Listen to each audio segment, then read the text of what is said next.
If you're going to travel, how can you best prepare for your parrots for when you are gone? Hi, I'm Kaylin, the author of the Parrot Bliss Bond, and in this blissful video, I'm going to try to send my golden conure flying. I don't know, maybe not. But no, that's not a good habit. No, no. And I've got my green cheek conures, Abby and Markle. Actually, they're my daughters, on my shoulder. I'm Kaylin, the author of the Parrot Bliss Bond. Please be sure to get your copy on Amazon.com so that you have your handbook for how to provide quality for your parrot's life, everything they need, and quantity, so it sets you up to have quantities of bliss with them. If you are getting ready to travel, what do? You know, I think I'll do it this way. Here's what I would do. Once upon a time, before I had a macaw, I read a blog, and the guy talked about how when you have a macaw, you just don't travel. You don't travel anymore because no one can handle your macaw. No one knows, what to feed them and this, that, and the other. It's hard on the macaw. They don't like it when you're gone. And other people don't understand what foods you can and can't give, or what foods this bird likes, and which ones this one likes, and which ones this one doesn't like, and what he'll eat that she won't eat, that, it goes on and on.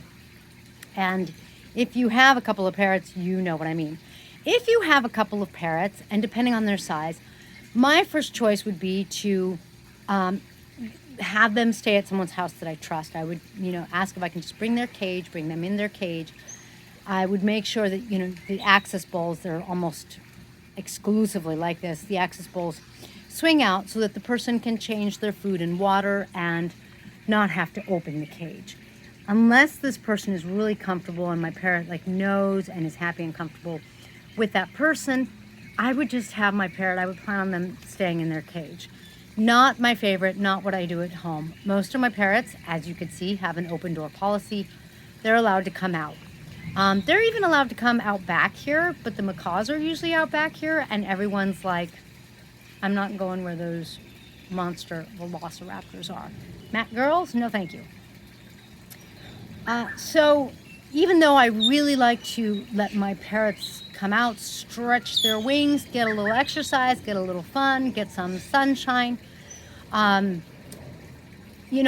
just can't let a situation where my friend is trying to chase my bird all over his or her house, trying to catch the bird to put them back in the cage for whatever reason. Unless, again, they're really comfortable with them. What you looking at? What's up, Adley? So that's why, I would try to not be gone for too long, and I would be like, don't worry about them. I depending on how long I'm gone, I'd be like, look, if you want to give them some fresh vegetables, here's 2 or 3. I could bring some carrots if you want. But otherwise, I would really try to keep it simple and try not to be gone too long. If you have a bigger flock, I would see if, there are people who are professional parrot sitters. It might be worth having a professional parrot sitter come to your house. Again, I'm not sure that me personally, it depends on the parrot sitter and all sorts of things, but my first guess is I would be like, just leave them in their cage, just give them fresh water and fresh food, every day. Make sure that they don't poop in their water, and if they do, please change it. I would really try to keep it easy. If neither of those are an option, I would really try hard again. I would not prefer to take my parrot to a boarding place, to be boarded the way, we take dogs and sometimes cats to be boarded while we're traveling. And my reasoning for that is, in the past, we had a nice sized dog, and when we would board her, she got to know the place, the kennel, and it was all fine. Of course, she did better when there was someone that we left, we had someone come and house it, kind of thing. But dogs, they have to have certain shots to be boarded, like Bordetella? I don't know. Anyway, they have to have some shots. And with birds, there are diseases that spread like through the air with the birds, and that they can catch. And I can't say that I understand that there are like vaccinations that your birds can have. So basically, I wouldn't want to put my birds somewhere where they're going to be around other birds where I don't know the other birds. I don't know how their keepers are taking care of their birds. You know, it's just a lot of unknown, and I'm going to be uncomfortable because, you know, I just don't know what'll happen. If I was going to board my bird, and because I really, really had to, I think I would go to my vet, because at least my vet knows signs and this, that, and the other. I mean, you know, it's like, that's some capable hands. If you're gone just for a few days, I might not bother with veggies, because you just don't want it to be really hard on the person. They might be changing out the tray every day, changing out the food, the water, you know. So I would really try to keep it simple so that whoever's taking care of my birds can take as good care of them as they can. You know, just send them with their pellets. I boil their water the night before, so it has all night to cool, so it's room temperature, so that their water, which goes in a clean, dry dish every day, is like as clean as possible. And that's a big thing for me. It's important for me. So, you know, I don't know. I might take bottled water to my friend and be like, can you get the water from here? I mean, it's so many stupid little details, right, that are important to me and that seem kind of like, what's wrong with this woman? She like brought bottled water for her birds. So I don't travel much. I really don't, because in the past, my husband and I, we used to travel a lot. We've seen so much of the world, very fortunate, especially because, you know, for the last year you wouldn't have been able to travel anyway. And nowadays, there's no place I can think of going where it's going to be better than my home with my flock.